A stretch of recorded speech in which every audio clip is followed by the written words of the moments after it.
Good afternoon. I'm Abby Wolf, the Executive Director of the Hutchins Center, and on behalf of Professor Gates and all of us here, it's a pleasure to welcome you to this virtual space for Thavolia Glymph's lecture today. One housekeeping item, please write your brief questions in the Q&A tab at the bottom of your screen. Now, it's my great pleasure to say a few words about Professor Evelyn Brooks Higginbotham, who will introduce Professor Glymph's lecture this afternoon. Evelyn Brooks Higginbotham is Victor S. Thomas Professor of History and of African and African American Studies here at Harvard. She is also National President of the historic Association for the Study of African American Life and History. She served as chair of the Department of History from 2018 to 20 and of the Department of African and African American Studies from 2006 to 2013, where she founded AAAS's Social Engagement Initiative, an innovative pedagogy that combines rigorous academic work with on-the-ground experience and has produced some truly impressive students. Professor Higginbotham has been at Harvard since 1993. Prior to that, she taught on the faculties of Dartmouth, University of Maryland, and the University of Pennsylvania. She taught at Duke Law School in 2010 and 11 as the inaugural John Hope Franklin Professor of American Legal History. Professor Higginbotham holds a PhD from the University of Rochester, a master's from Howard University, and her BA from the University of Wisconsin at Milwaukee. And she began her very distinguished teaching career in the public schools of Milwaukee and Washington, D.C. A pioneering scholar in African American women's history, Professor Higginbotham is the author of the multiple prize-winning book, Righteous Discontent, The Women's Movement in the Black Baptist Church. She is co-editor, along with our own Professor Gates, of the African American National Biography. She has revised and served as the co-author in 2010 with the late John Hope Franklin of his classic African American history survey from Slavery to Freedom. Her 1992 article in the journal Signs, African American Women's History and the Meta-Language of Race, broke new ground and shaped the field of African American women's history, and its influence has not diminished to this day.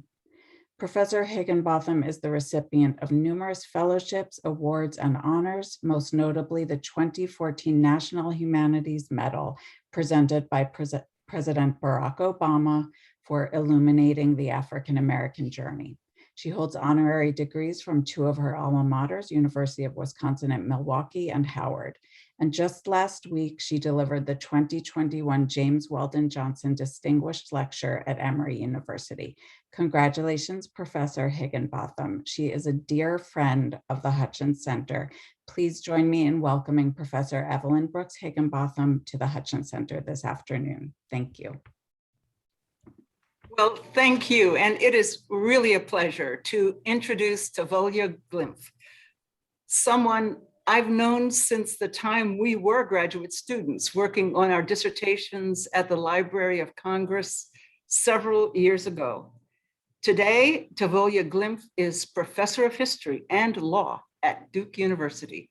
Her scholarship focuses on Southern history, inclusive of slavery, emancipation, plantation societies and economies, Reconstruction, and Black political thought in the 19th century. She was the John Hope Franklin Visiting Professor of American Legal History at the Duke Law School in 2015 and in 2018. And she also held the esteemed role of a Thomas Langford Lecturer at Duke in 2018. Professor Glymph serves on several journal editorial boards and is a series editor for the Working Class in American History series, published by the University of Illinois Press. She's a past president of the Southern Historical Association, and she plays a key role in Duke's efforts to respond to its own legacy as a university in regard to slavery and Jim Crow. Thavolia Glymph's scholarship is expansive. Most notable, she is the author of Out of the House of Bondage, The Transformation of the Plantation Household, which was published in 2008. And the book received the Philip Taft Prize in Labor and Working Class History and was a finalist for the Frederick Douglass Prize. Her most recent book, The Women's Fight, The Civil War's Battles for Home, Freedom, and Nation, was a finalist for the 2021 Gilder Lehrman Lincoln Prize. She is co-editor of 2 volumes of the award-winning documentary series, Freedom, A Documentary History of Emancipation, 1861 to 1867. And her work has been featured widely on public radio and television, in the New York Times and other magazines. And she is consulted by filmmakers, including our own Professor Gates. I cannot overstate her influence as a historian. Out of the House of Bondage presented a path-breaking analysis and reinterpretation of the plantation household during the Civil War and transition to Black freedom. Thavolia Glymph reoriented our focus away from the influential, even dominant interpretations of the household and white mistress as a site and figure understood best by a gender analysis of power. Instead, Professor Glymph brilliantly exposed power relations in the form of slaveholding women's management of enslaved women's labor. And also she exposed the Black women's resistance to that management. She stated of her earlier historiography, or of the earlier historiography, and I quote her, "The power of slaveholding women is mistaken as powerless and taken less seriously, not because it was invisible or unrecognizable as such, but primarily because the prevailing ideology then and now presumes it not to exist." Well, Thavolia Glymph shattered that presumption. And today, perhaps with an even more ambitious agenda in The Women's Fight, her latest book, Thavolia Glymph has written the first history of the Civil War that brings to light the full panoply of women's thoughts and experience, thus rendering the complexity of the war's meaning to slave and free, Black and white, North and South, Unionist and Confederate, elite and poor, combatant and non-combatant, and citizen and stateless refugee. All women in our nation's house divided against itself. I am proud to give you Professor Thavolia Glymph speaking on the topic Discharged for Mutiny, Fighting for Freedom After Abolition. Professor Glymph. Thank you so much, Evelyn, for that terrific introduction. Thank you, Professor Gates, for inviting me to give this lecture. Thank you to Abby Wolf and Matt Weinberg and everyone at the Hutchins Center who have worked so diligently with me to get to this point today. So today I'd like to talk a little bit about my current book and project. And I'm going to see if I can share the screen.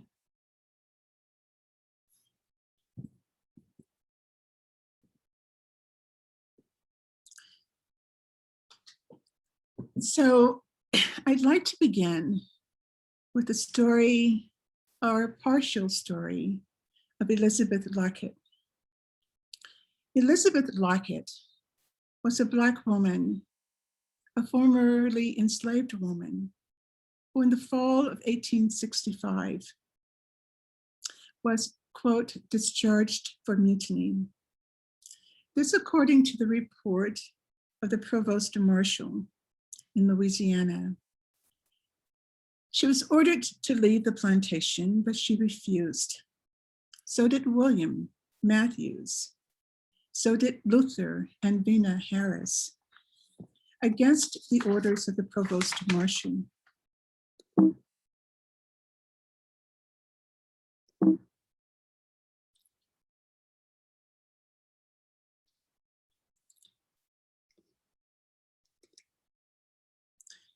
All of these people, the Provost Marshal wrote, were in active mutiny or insurrection against his authority and the authority of the widow who owned the plantation.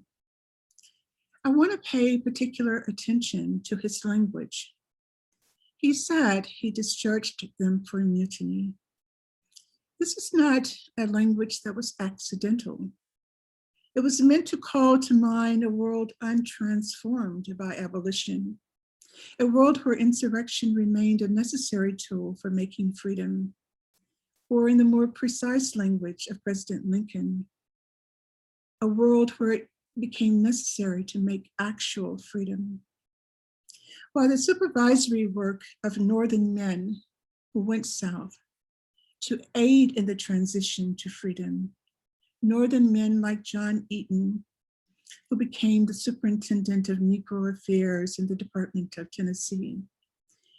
Eaton, who wrote that, of course, men like him should take into consideration the interest of the people declared free, equally with respect to their safe, comfortable, and useful conduct to freedom.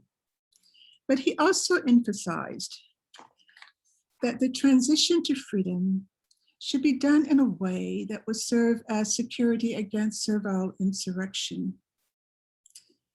His was a reminder that abolition was not freedom. As he and a bureaucracy of men like him, Northern overseers of abolition, from provost marshals to the newly established heads of bureaus of free labor. These were the wartime agencies that predated the Freedmen's Bureau, to superintendents of freedmen, to superintendents of Negro Affairs, to commissioners of subsistence of freedmen, to doctors and surgeons assigned to freedmen's hospitals, all of whom constantly reminded Black people that freedom was not yet theirs. Into the hands of these men fell the power to set freedom's price by gender, age, and disability, and to ensure that abolition would not mean full freedom. On printed forms like this one, the census, with lined columns and rows, mourning and ration reports, and plantation registers, these Northern men, these managers of freedom, these managers of refugee camps, systematically recorded the names of Black people, of refugees, where they were born, their gender, their age, their height, their eye color, the color of their complexion, and the names of the men and women who had owned them most recently. In monthly reports, they listed the households of orphaned Black children and the disabled. They recorded abortions, sickness, disease, general physical condition, and mortality for tens of thousands of refugees. And so in this image, you can see here where one of the women, Anna Hayes, is listed as having had an abortion. And I'll talk a bit more about that later. The resulting archive of ration reports, of camp censuses, of hospital records, chronicle the destruction of slavery and the making of freedom. From here, we see lives lost and saved, and we see how racial ideology drove wartime policy and philanthropy. We see that notions that Black people were inherently stupid and deceitful, diseased and sexually active, enjoyed widespread support in the North as well as the South. We see how these notions influenced Northern policy. Union doctor Joseph Smith, for example, could only see the thousands of Black women and children he encountered as dirty, filthy, and debauched, as improvident and obscene. He was willing to concede that perhaps some few among them might be exempted from this judgment, but the great majority, he insisted, were infected by inherent improvidence and debauchery. The great majority were unfit for freedom and citizenship. So he wrote to the president, to Lincoln, and he said, in the name of humanity, return these people to slavery.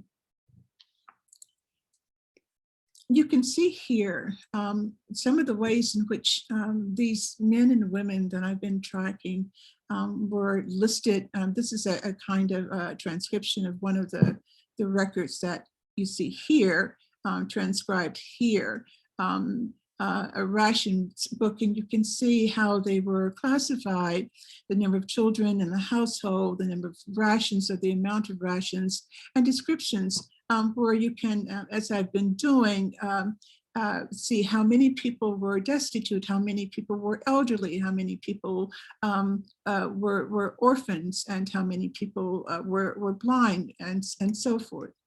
And here's another record of this sort. Elizabeth Lockett, who I began this talk with, who was discharged from Mutiny, was the kind of person the good Dr. Smith thought should be returned to slavery.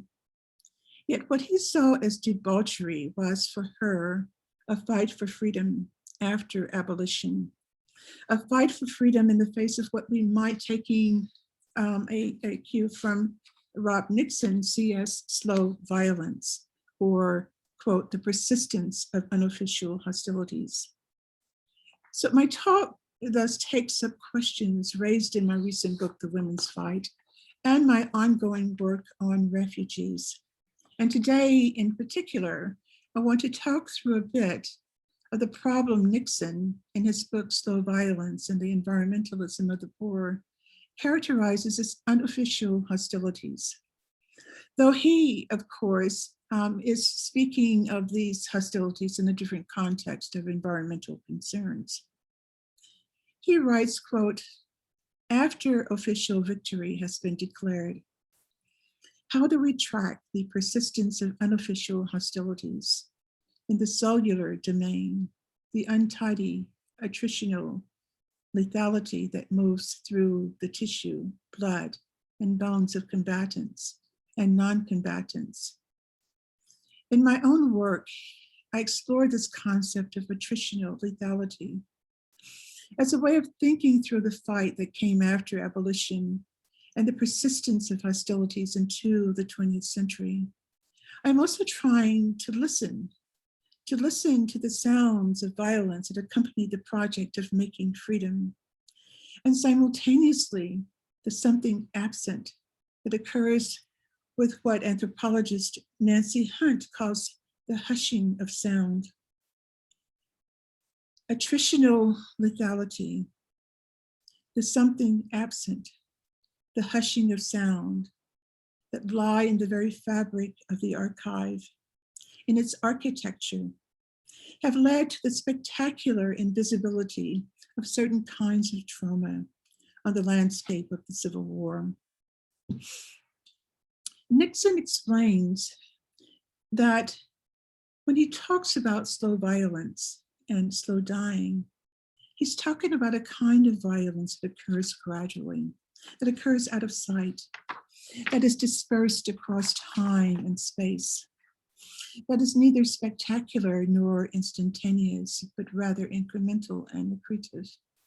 Of course, the violence of freedom's making was often exceptionally spectacular and instantaneous and simultaneously incremental and accretive. Still, I want to account for the invisibility of the spectacularly visible everyday violence and the invisibility of Black women as Civil War casualties at a critical moment when citizenship and civilized capacity are newly marked, and the trauma Black women suffer that was not of the kind typically associated with war-related disability. So when we think about the Civil War and trauma and disability and wounds and suffering, we think about these kinds of images of soldiers who lost a limb in the war, We don't think about Black women who lost limbs in the war or who suffered physical disabilities as well. We don't think, and this very famous, of course, photograph from Crimea in 1942, entitled Grief. And of course, it's a new book with that title now, wonderful book, Grief. In this image, we see a woman who has gone to the battlefield to, well, this is not really a battlefield, this is a site of slaughter, to look for a loved one.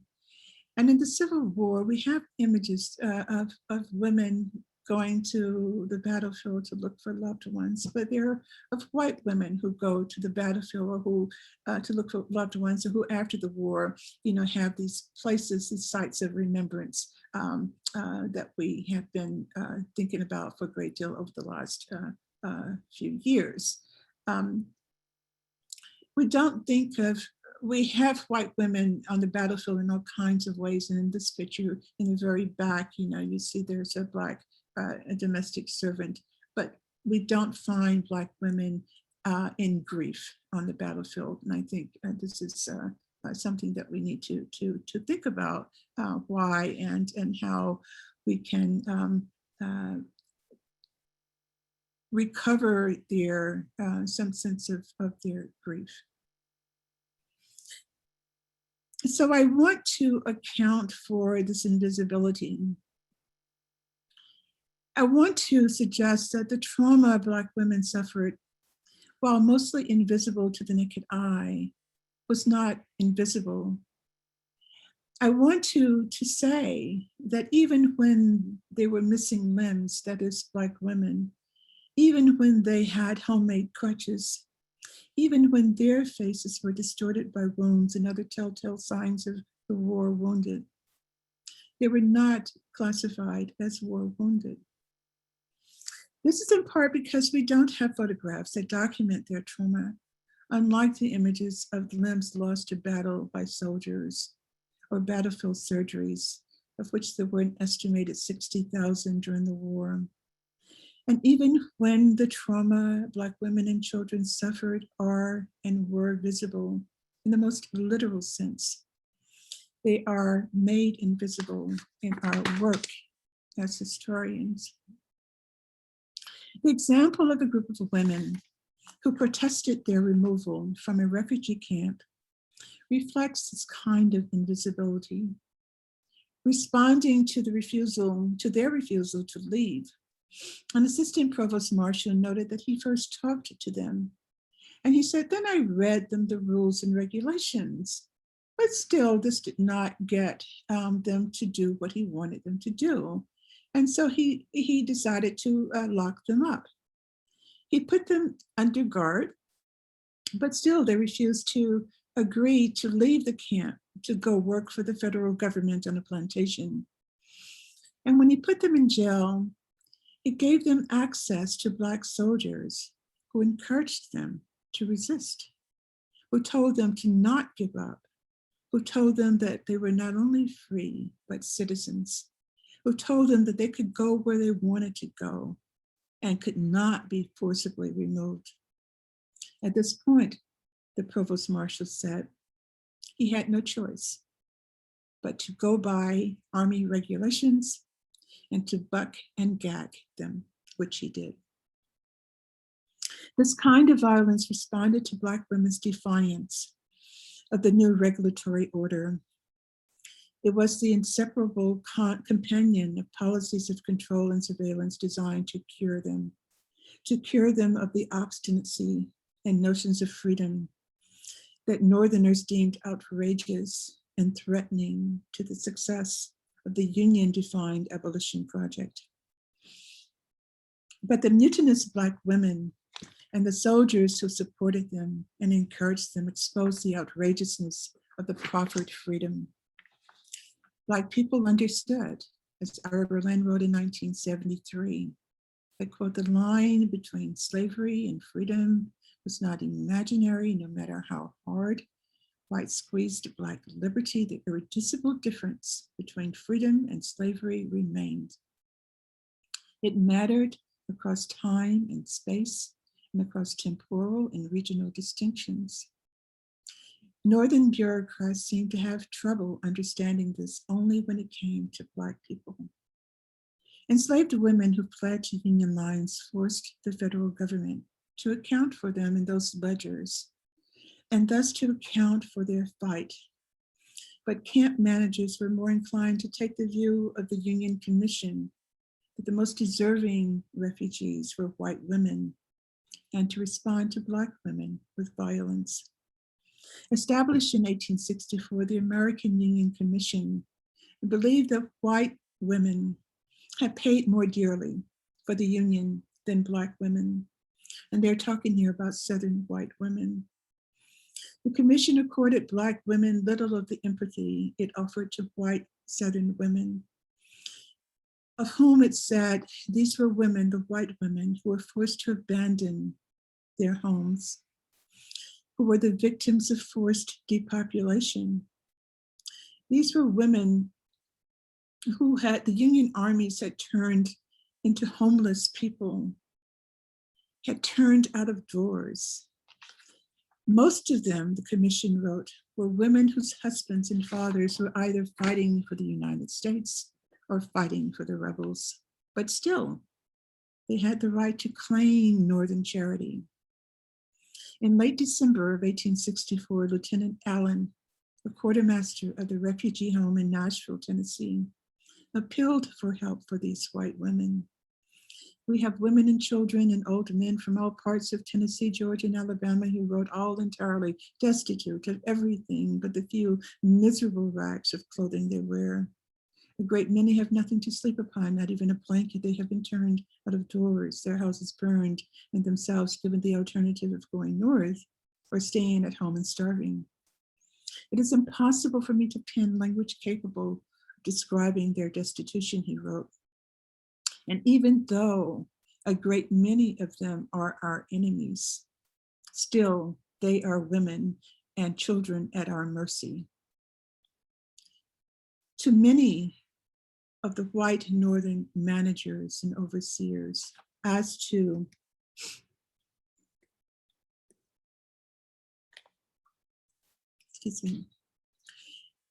many of the white Northern overseers, as to former slaveholders, abolition did not necessitate emancipation in the sense of freedom from restraint, control, or the power of another person. Historians have written a great deal about the fight for freedom after abolition, the struggles to constitute or reconstitute family, to gain and secure civil and political rights and land and fair wages, and the right to be treated with dignity. These are issues that are central to the women's fight in my ongoing work, but I am also interested in the other myriad ways Black people acted in their daily lives to make their freedom. I think that despite how often we cite Du Bois, we have not given enslaved people who made themselves into wartime refugees, who made themselves into rebels in the plantations their due. More than anyone else at the time, they understood that abolition was not emancipation. They understood that the Emancipation Proclamation was both a boon, a blessing, and without action on their part, an empty vessel. That understanding would lead Margaret Ferguson to flee to Union lines. So we pick up her trail at a Freedmen's Hospital, where she arrived in an emaciated condition. She arrived not only hungry and thin, but with an exposed and partially destroyed tibia, with a gangrened leg and foot. The Union surgeon amputated her leg, but it became reinfected and she died 2 weeks later. Freedom must also have been the dream of Missouri Lewis, who arrived at the hospital on April 30th, 1864, 3 weeks after the Senate passed the 13th Amendment on April 8th. Missouri Lewis arrived sick following an abortion. She died on May 2nd. Between April and July 1864, Missouri Lewis, Melinda Johnson, Mary Miller, Martha, Mark, and Ann Hayes were all treated for problems following abortions. Not all of them survived. These women do not fit our model of the heroic Black women who fought slavery. They are not Harriet Tubman, Sylvia, or Harriet Jacobs, or Susie King Taylor. I do not know from the records I have found thus far what led these women to have abortions. Possibly they had been raped on their journey to freedom, or in a camp like this one you see on the screen. Perhaps they were teenagers. Perhaps they just could see no way in which a mother and a child could survive on the meager rations allotted in refugee camps. What we do not know is a lot. But we do know that they did not belong to a nation state that would go to bat for them as women, as wives, or mothers, or human beings. But they must be included on the list of those who fought for freedom after abolition. That list must also include people like Frances and Charlotte, and Alec's wife with her 3 children, and Bakar and her children, who didn't run, but stayed where they were during the war, but also became fighters for freedom after abolition. In September of 1865, they were accused of being very idle by the owner of a plantation in Lawtonville, South Carolina. The provost marshal, who the landowner called on for help, threatened to arrest them all if they didn't do better. It was not the solution the landowner wanted, because if they were arrested, they wouldn't do any work. Rather, he proposed that the Union official, the provost marshal, punish some of them to set an example. And he named the women. He said, will you be so good, he said, as to let me know what to do when these Negroes turn their pigs on my field, when the women won't cook for me, when they refuse to water, feed, or give the slightest attention to the workhorses. Will you tell me how many hours you consider reasonable if the work be light? The Black codes would eventually respond to such struggles. Parenthetically, discussions of the Black codes typically proceed as if they were simple responses to abolition, as opposed to responses to the Black fight after abolition. That included the fight of men like Samuel Harrington to free his wife. Harrington wrote that his wife was being held as a slave by a local white doctor. A month later, the local police went to his home and arrested his, quote, so-called wife, Sally. She was arrested for idleness. They demanded that she return home. And where was home? Home was the home of her former mistress.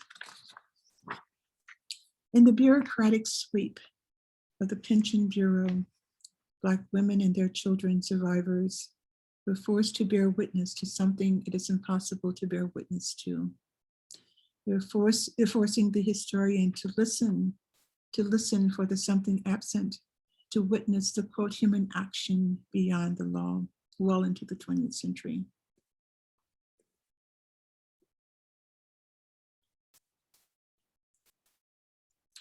We see this in cases, pension cases like the one here,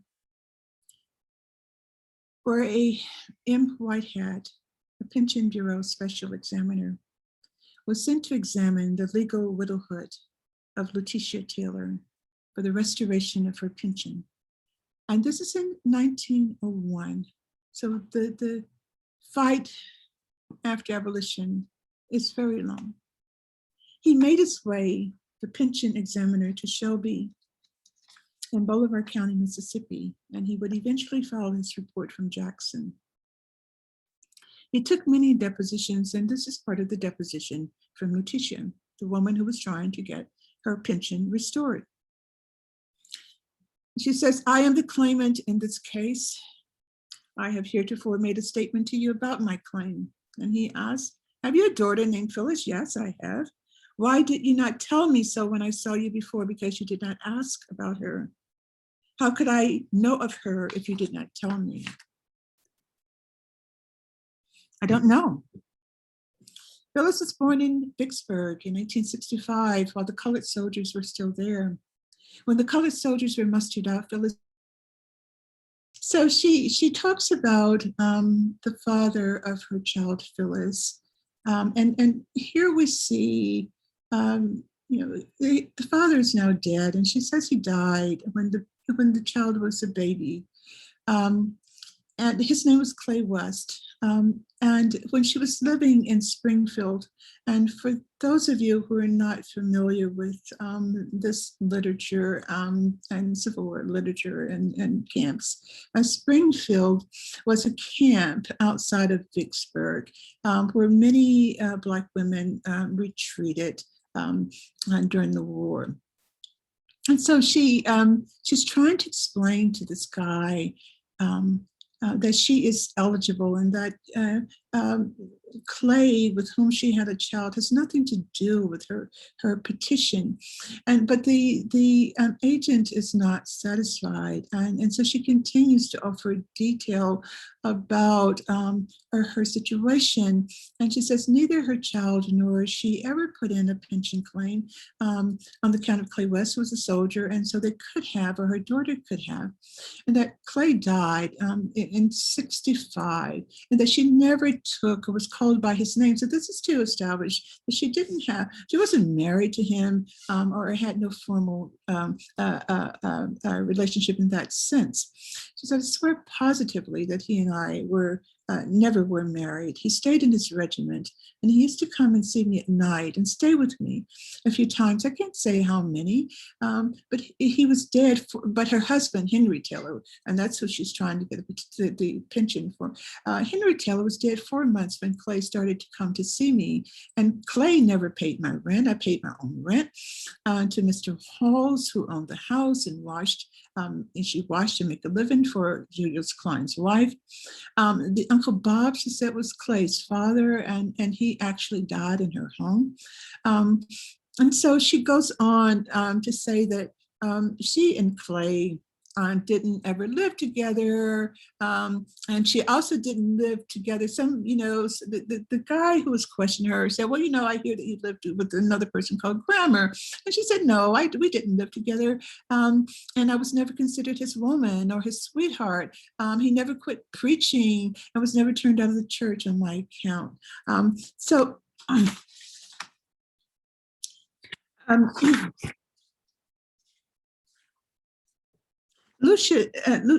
Lutetia Taylor suffered the indignity of having to detail her love life following the death of her husband, Henry, to satisfy the bureaucrat in Whitehead's prurient interest in who she slept with and who she sweethearted and who paid her rent or fathered her children.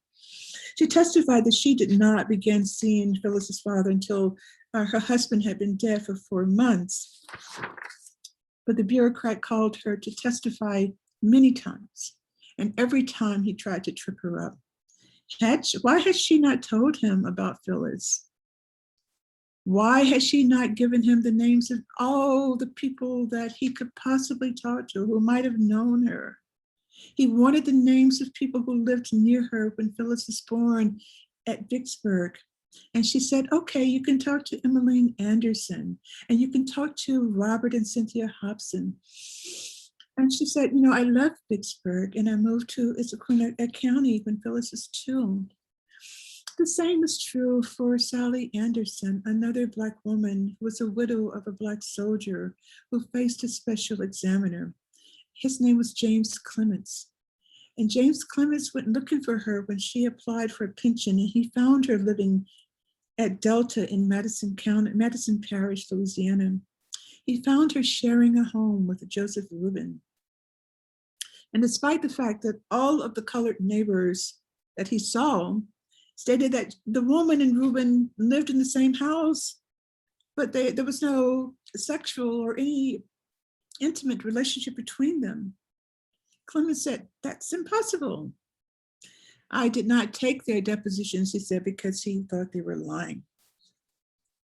He said he was fully satisfied that the woman Sally had lived with Joe as his wife in an adulterous cohabitation for 6 years. And I recommend that she be dropped from the roll of pensioners. Sally herself told a different story. She said, we, Joe Rubin and I, we have lived in the same house for a number of years. We have cropped together.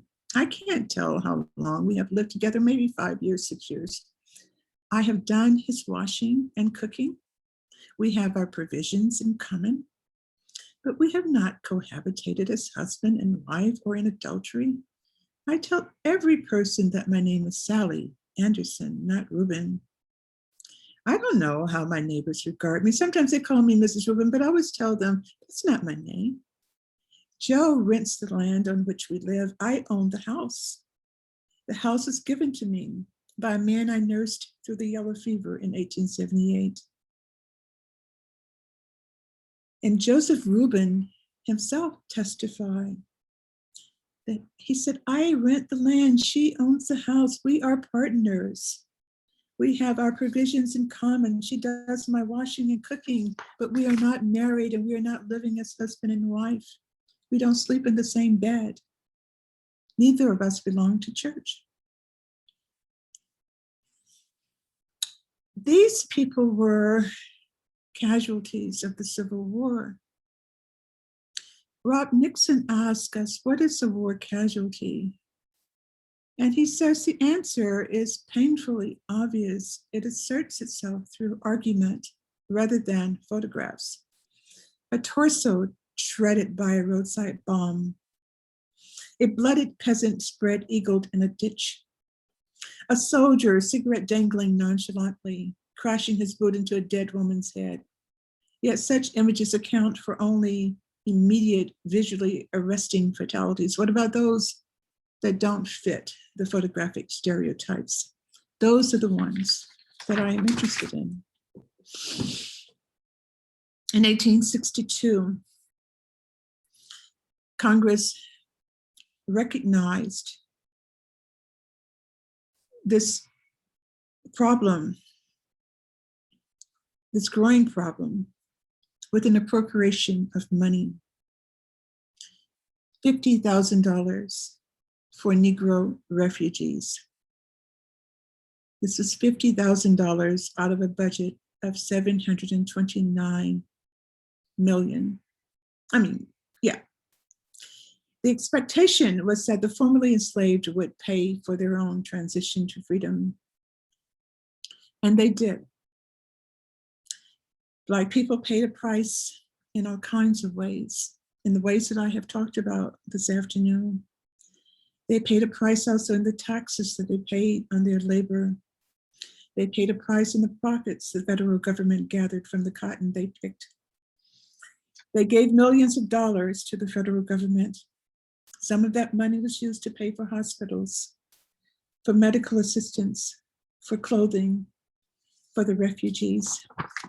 And after the war, that money that remained in this huge fund that was created was used to help fund the establishment of Howard University, Fisk University, Florida Institute, St. Augustine, Marysville College, Atlanta University, Storer College, East Tennessee, Richmond Educational Association, and St. Martin's School for Loyal Refugees and Freedmen, and the National Theological Institute.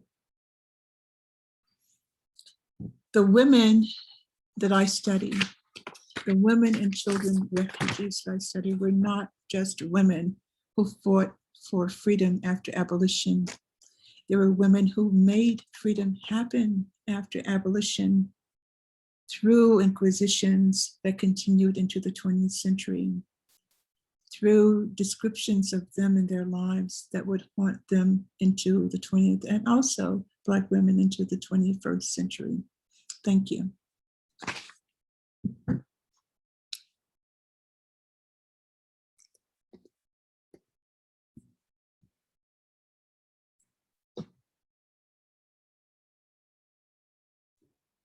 Oh, that's fabulous. Matt, could you turn our videos on, please? Oh, there you go. That is wonderful. Evelyn, can you come back on? And Abby? Evelyn, hit that OK for start video. There you go. And now you have to unmute. Okay, all righty. That was wonderful. That was wonderful. Really, really fascinating. It was powerful. Evelyn, would you like to ask the first question or would you like me to? No, well, I can, because as I was listening, I did have, I really was quite moved by, you talked about so many different things, but one of the things that really struck me was your attention to the invisibility of Black women's casualties and disabilities, which were in real life quite visible, but obviously have been rendered invisible in many ways, both then and now.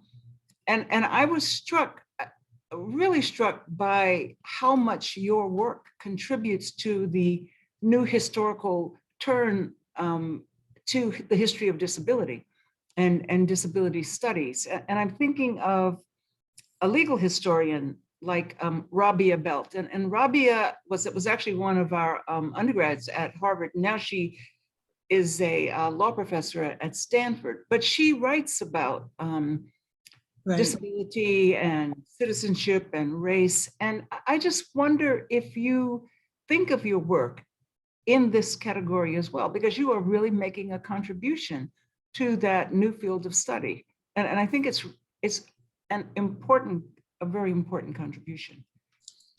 Thanks, Evelyn, for that question. I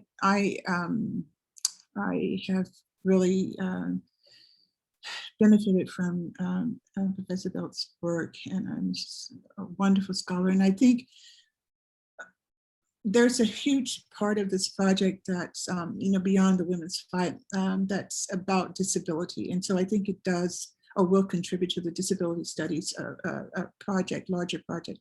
I was just struck by how many women, Black women during the Civil War were incapacitated, were disabled, were, came into camps with a missing leg or a frozen foot that had to be taken off. And so we see these images of soldiers after the war, in the crutches and so forth, but we don't have images of Black women who were disabled by the war. And so they become invisible to us. And I'm struck too by, the pension records of when women applied for pension, sometimes they would have to undergo a physical exam, right? And the descriptions, the doctors' descriptions of the exams are really troubling. They talk really about the ways in which they touched the bodies and the different parts of the bodies, and they describe parts of the bodies that are missing, that include breast, for example. And so it's the only place where I've found that kind of thing. And lots of women come into camp and already disfigured because they've been disfigured on the plantation during slavery. And some are disfigured during the war because they're on the battlefield. So I'm hoping to really add to that a body of work. I wanted to ask you, we have such a, when we were growing up, Lincoln freed the slaves, right? The Emancipation. And I bet, I can't even imagine the magnitude of ignorance about the relationship between the Emancipation Proclamation and the 13th Amendment. What is your estimate of the number of Black people who were enslaved, on the last day of December, 1862, and who became free by making their way behind Union lines and liberated areas in the Confederacy, which is what the Emancipation Proclamation applied to, right? Yeah. Now, I've seen estimates of maybe 500,000. Nobody knows, but people are just guessing. And I just want everyone in the lecture to know that in the 1860 census, there were 3.9 million enslaved African Americans and 488,000 free in the North and the South. So what is the best estimate, a reasonable estimate for the number of people who gained their freedom because of Emancipation Proclamation? Yeah, it's a great question, and one I've been trying to get some handle on. I don't think I can answer it. I don't think anyone can. You're right that the 500,000, 500,000 number is just some kind of pie in the sky number. People have taken it from Du Bois, and Du Bois, how he came to that, who knows? But certainly he included the 200,000 Black soldiers and sailors in that number. So that would leave, if you take out that 200,000 from Du Bois's 500,000, that would leave 300,000 people. But so I don't know how many people gained their freedom during the war, but I would suppose that it's nowhere near the majority of enslaved people in 1861.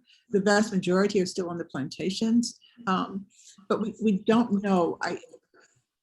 In the camps that I have studied and continue to study, I'm looking at hundreds of thousands of people, right? And I've been trying to build this database with names and as much information as I can tie to people as I can. I would love to know, if I could only know or get to the point where I knew how many women and children became free. I don't think we'll ever know, unfortunately, because so many people ran to camps, and we can count the people in the camps because the federal government kept such great records. The people in the camps, they could change from day to day or week to week, because sometimes camps were like stations where the government would put people and then take them out the next week and send them to a plantation to grow cotton. And a lot of people ran to the swamps or to the mountains. So we don't have numbers on those people who didn't go into nice Union lines. But I'd love to get a better handle on that. Well, of the 200,000 Black men who served in the Army and the Navy, 3/5 were formerly enslaved. That's right. 2/5 were free Negroes, as we would have said. I have to do a trigger warning if I was at a university in England to cite the word Negro, which is ridiculous. But the 2/5 were free before the Civil War, and 3/5 were enslaved. That's another thing, another common error that people, an assumption was that they were free Black people. You know, we hear about Frederick Douglass trying to recruit Black people and recruitments in the North. Then you think, there were only 222,000 free Black men, women, and children in 1860. So where did these 200,000 Black men come from who joined the Union Army and Navy? And 3/5 of them came from the Emancipation Proclamation. I mean, with that figure, as I understand it, has been established. So if you were and Du Bois, he made up, Du Bois was the Sphinx. The spirit of Blackness spoke to him, and that was where it was. Similar to the number of 5,000 Black men who served in the Continental Army. Nobody knows where that comes from. Somebody just made it up. But what's your best guess? If you were guessing, do you have? You must have thought about it. I've thought about it, but I haven't put it. In terms of how many. Before the 13th Amendment was ratified, is that what you're saying? How many, because of the Emancipation Proclamation, how many of our ancestors were able to get behind Union lines and gain their freedom under the Emancipation Proclamation? Before Appomattox or, Maryland, they ended abolished slavery in 1864. So there are certain exceptions, but in general, what would you say? I guess maybe 800,000. And the reason I guess that many would be because enslaved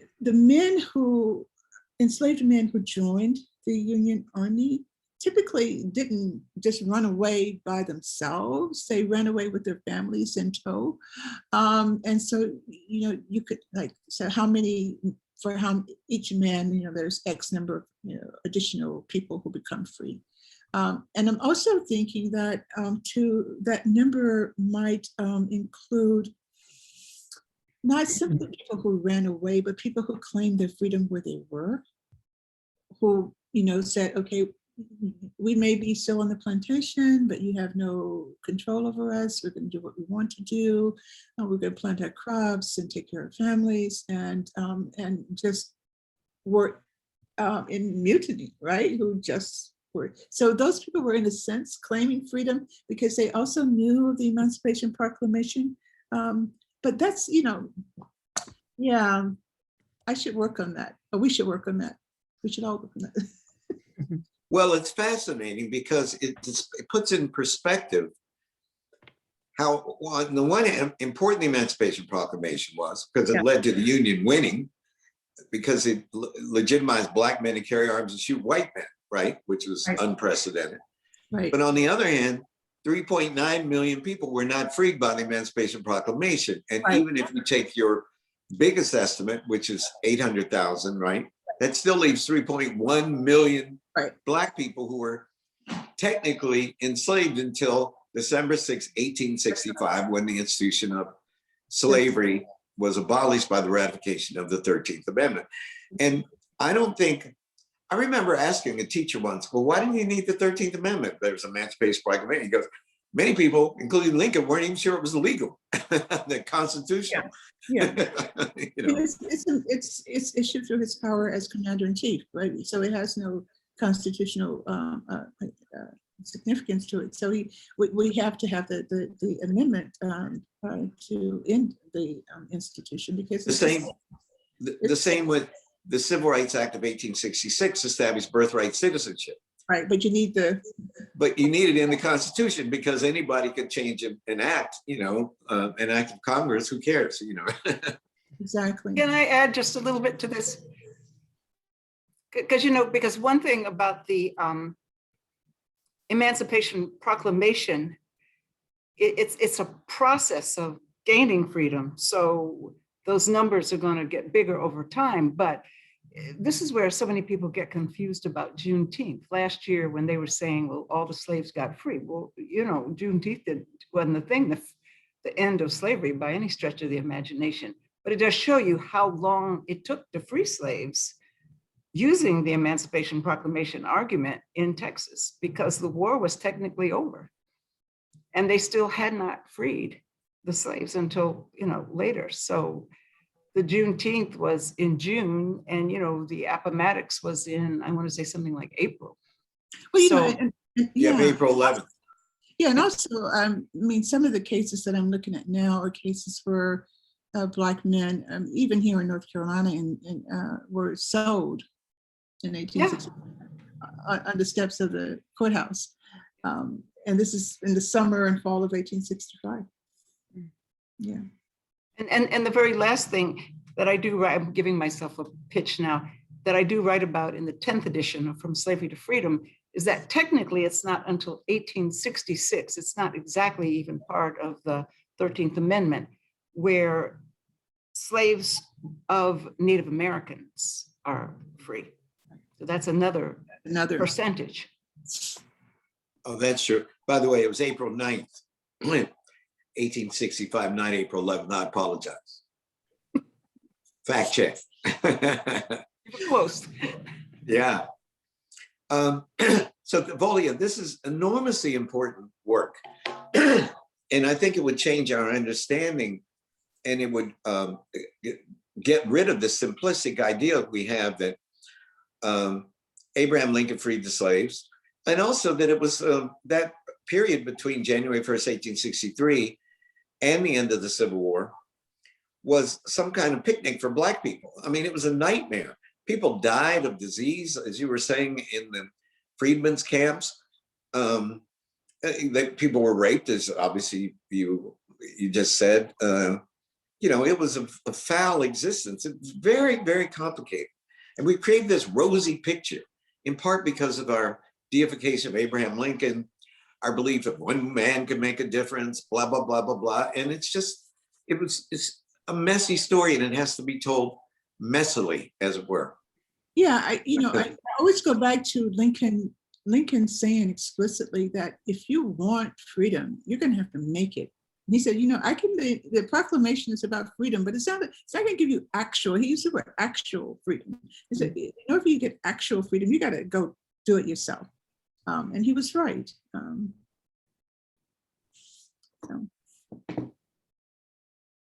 Abby, are you curating question? I am. So that was an incredible talk. And I do have a little show and tell right here. One of the books I brought home from the office. So we have quite a few questions, and they're all clearly very engaged with what people have just heard. I'll start with Will Pruitt, who is a graduate student in AAAS and one of our fellows at the Hutchins Center this year. He says, in her 1997 book, Scenes of Subjection, Saidiya Hartman refers to the burdened individuality of freedom following the Civil War. She prompts historians of Reconstruction to consider how the formerly enslaved navigated between a travestied emancipation and an illusory freedom, page 119. Will always has citations. Will would like to know how one searches the archives for evidence of disabled Black women's navigation of this liminal space.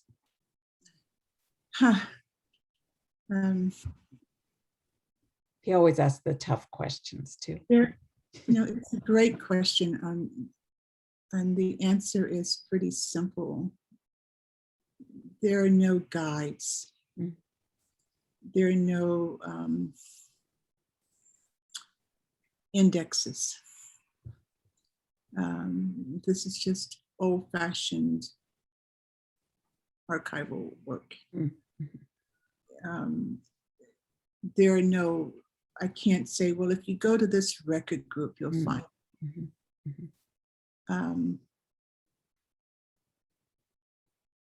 I have, the pension records are a great source. That's one source. But otherwise, the best records are the medical records of the Civil War, which are extremely neglected by scholars. There's a sense that Black people did not get medical treatment. They did. The hospitals were few and far between, but there were hospitals and there was treatment, and those records are available for us to use. And they are very detailed records of, who came in, their names, what condition they were in, how long they stayed. If they died in the hospital, we get the date that they died.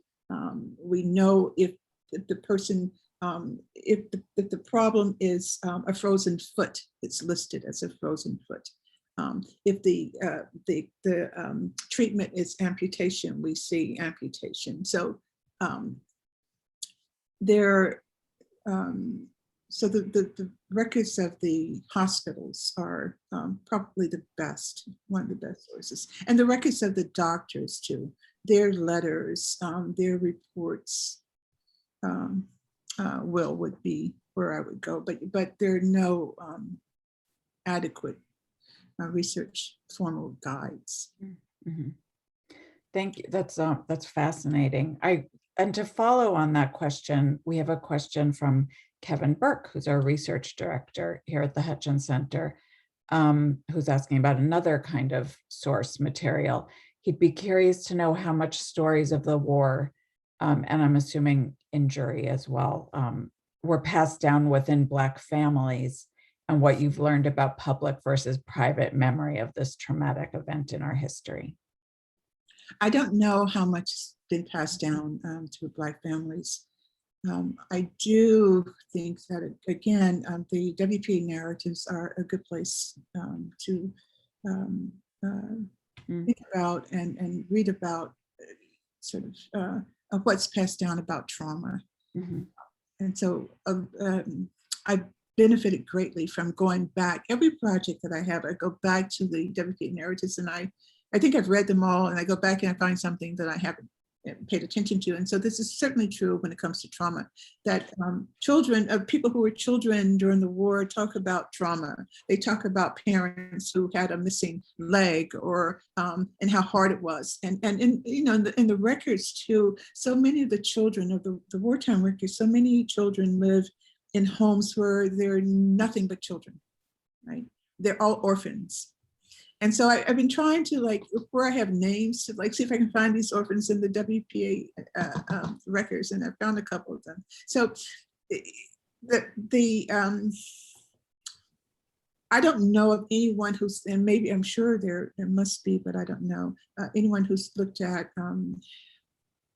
whether or not Black people have talked about trauma or passed along. I mean, we talk about like lynching, certainly, people in their families talk about lynching. They talk about family members who were quote unquote disappeared. I know in my own family, there were people who were disappeared, who were given over to the Pullman car porters who would get them away before, something happened to them. So those kinds of memories, but not specifically, I think, of the kind that Kevin Burke is alluding to. Mm-hmm.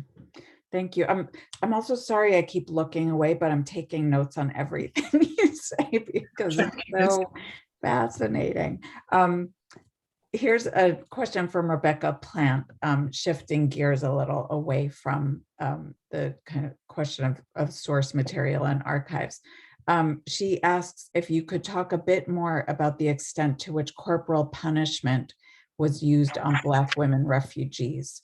And she wants to know if did I understand correctly that the rationale for why the women were bucked and gagged was because they were in areas under martial law?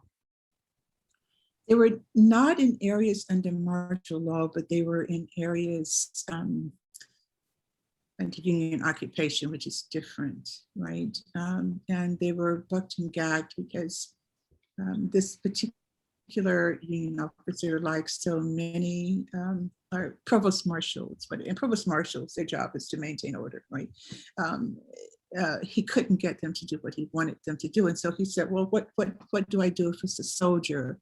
I turned to Army regs, and Army regs permitted bucking and gagging, right?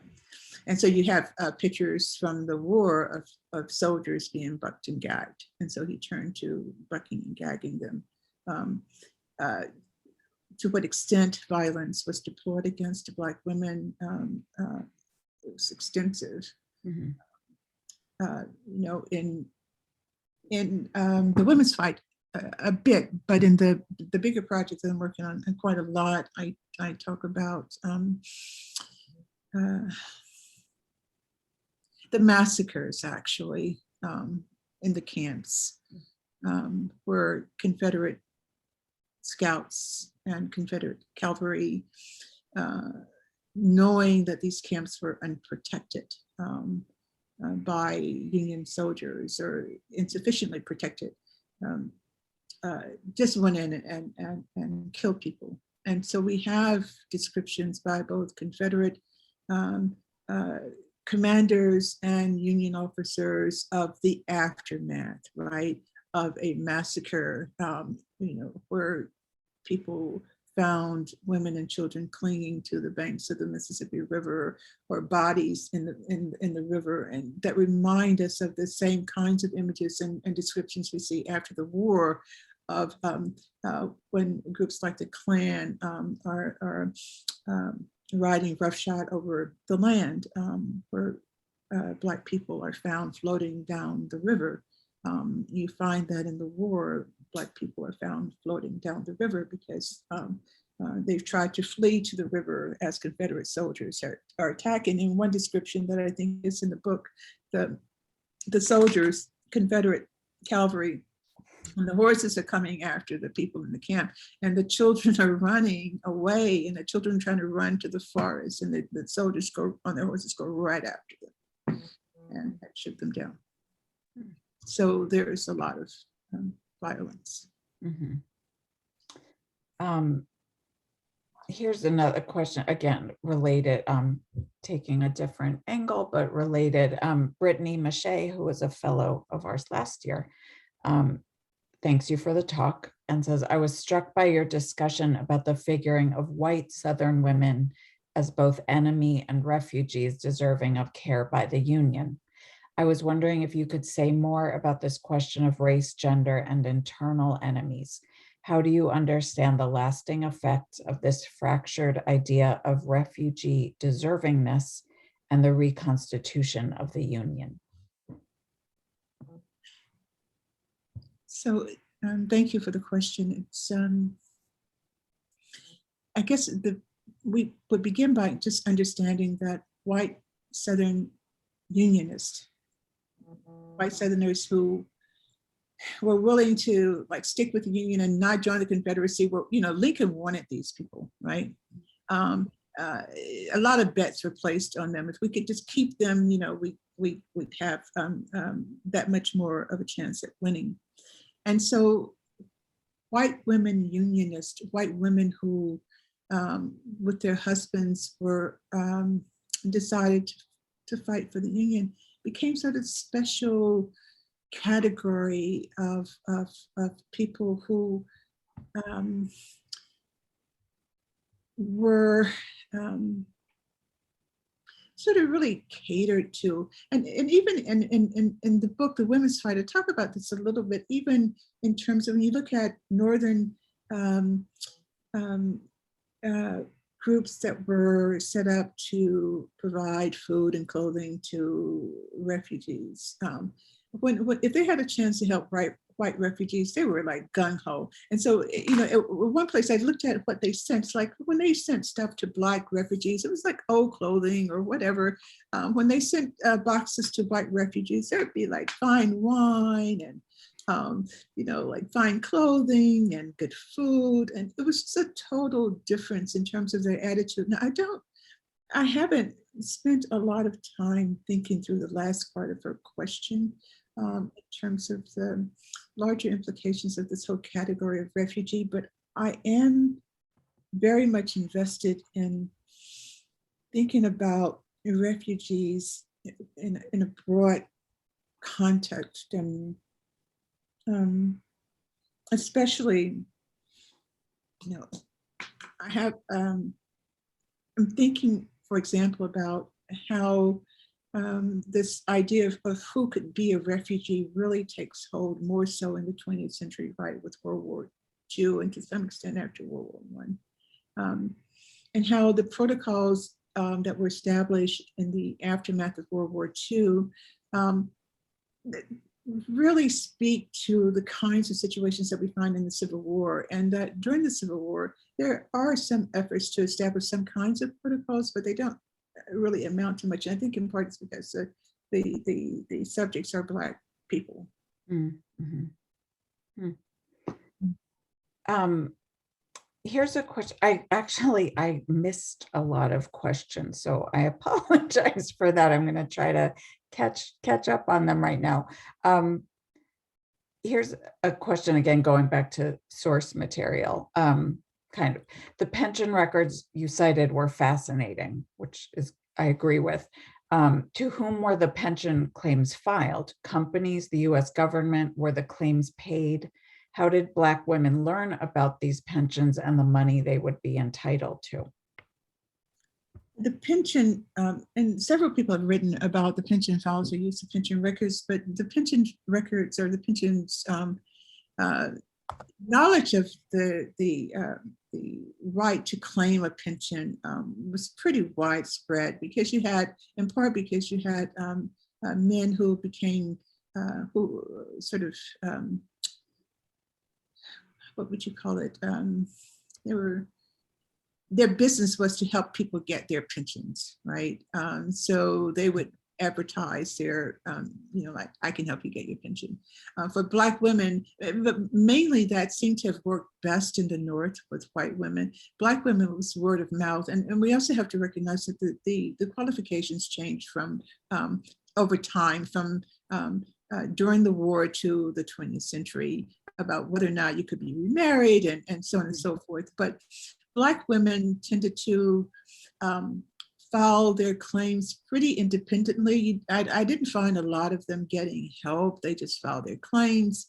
And then some guy would come looking for them to, justify or to ensure that they weren't making anything up. And so what you also get that's really, really beautiful is that because the pension agents wanted to make sure that you were really qualified for this pension, they talked to everybody. Like this one guy, in the case of Letitia Taylor, he traveled over 3 counties looking for people who might have known her. And then the Letitia, part of her record that I didn't read, and she and other women who knew her, they say we were born on Widow West's plantation. So then I go look for Widow West. Who the crap is Widow West? And I find Widow West up in Washington County, Mississippi. And so then I find that at a certain moment in 1863, and this goes back to your point, Skip, at a certain moment, all of these people in Washington County decide to leave, right? And husbands and wives, and they leave. And the men, as they get on the Union gunboats, and then the gunboats take the men to a recruiting station, and then they take the women to a camp. And so in this camp, you have women who are all from the same place, from Widow West's plantation and surrounding plantations. And so then 20 years later, when they're testifying, trying to get pensions, they're like, oh yeah, I remember when she got married to Joe back on Widow West's plantation. And I was with her in the camp on this island, on Island 10 in the Mississippi River. And yeah, I went with her to the hospital when her husband was sick. And yeah, when I worked for the soldiers as a cook. And so, but I used to live in the camp. And so I would go take the women money from their husbands, take the money back to the camp. And so these women who were moving back and forth between the regiments and the camps, they didn't have to do it. They did it because they knew that the women in the camp couldn't get the money from their husbands. And so they were the go-betweens. And so the pension records like about friendship. And they're also, people have their troubles too. And so you have fights, but it's just you could just get absorbed in lives, and what you come away with is just the humanity of it all, right? These were people who were living in the midst of a war and who found joy sometimes in the middle of the pain and the sacrifice. And some of these women, as I point out in The Women's Fight, when the war is over, they move from the camp to a house in Vicksburg. And it's a house of women who are widows, right? So just beautiful.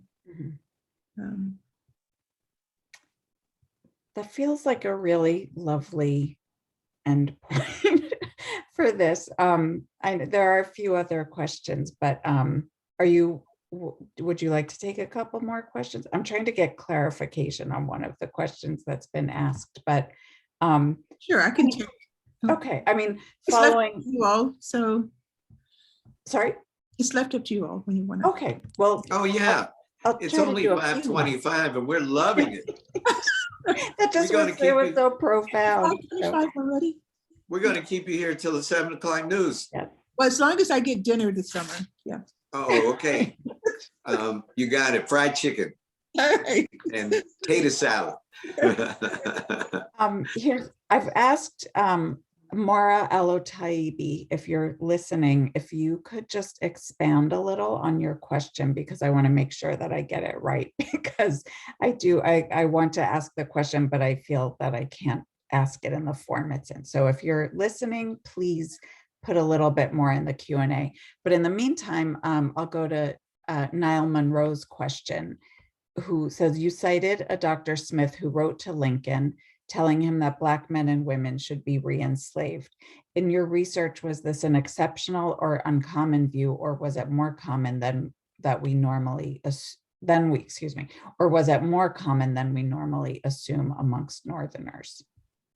It was more common than we normally assume. Which is what Northerners don't want to acknowledge, right? Yeah, yeah. Right. In the book, I talk about mainly in the context of white women who went south to quote unquote help, right? But who were so enamored of plantation life, and all they could talk about was what great fun it was to live in a mansion and to have servants. So all of the stereotypes about Black people that were in the heads and the minds and the hearts of Northern white people stayed with them when they went south. And it had a huge impact on how freedom rolled out and made it much harder. Yeah, I think Lisa Breen actually put a comment into the Q&A that I think is relevant to what you have just described about the fascination of Northern women with plantations. She says, Carolyn Gilman, the widow of the first Unitarian minister of Charleston, wrote how disappointed she was when her slaves left her in the fall of 1865. Her portrait is on display in the Sargent House Museum in Gloucester, Massachusetts, which I just happened to walk past the other day. The Gilmans were raised in Massachusetts. Regardless, their house on Orange Street in Charleston had a large slave quarters, and they referred to their enslaved people in their writing. The docents like to say that Reverend Samuel Gilman is best known for his song sung at every graduation, Fair Harvard. Samuel Gilman's was related to a Massachusetts abolitionist. So there you go. An illustration from the audience of what you were just saying.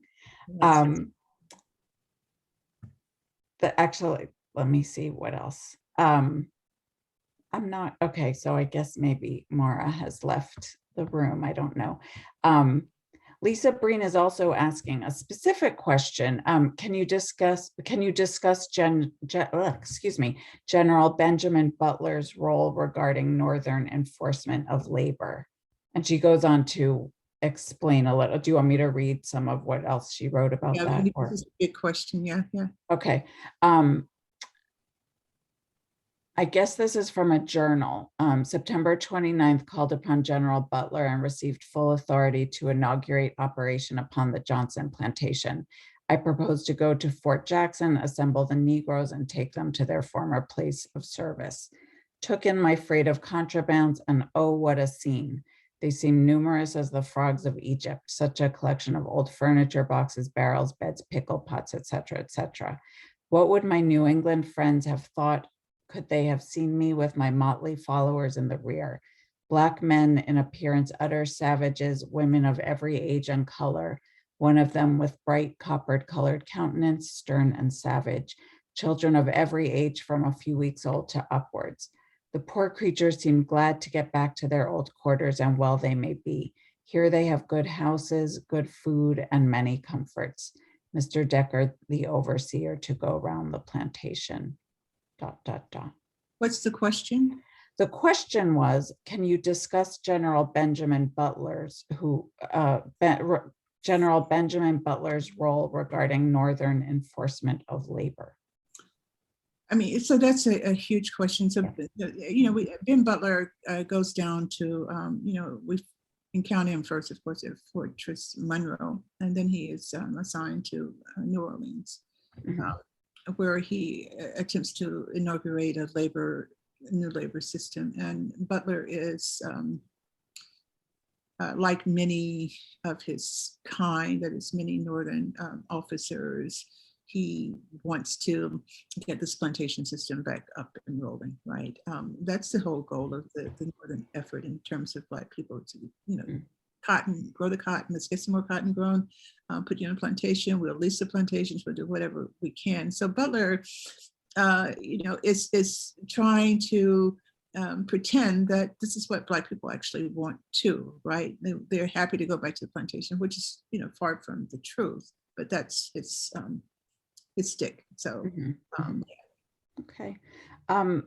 So there's one more question and one comment. And this is the question that I was seeking a little expansion on, but I'll ask it as it is. Mora Alo Taibi asks, did the slave narratives aid in the fight for emancipation or the fight for emancipation after abolition, the fight for freedom? Did the slave narratives?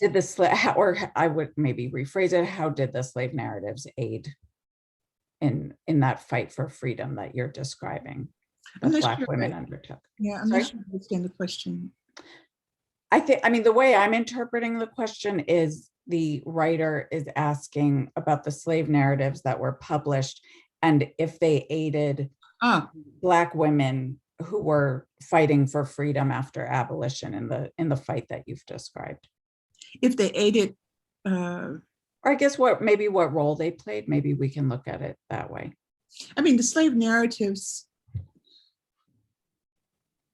I'm not sure I understand the question, but let me just respond by saying that the slave narratives help us to understand the fight for abolition, right?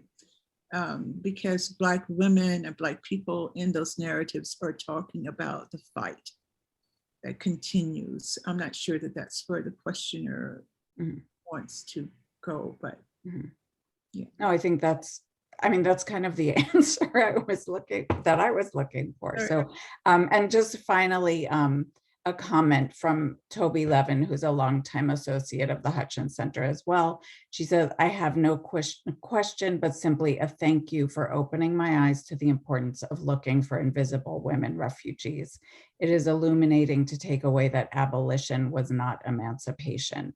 The imperative to keep on negotiating and keep on fighting came through loud and clear. So that seems like a fine summation of our afternoon together. So thank you so much for this. Thank you so much.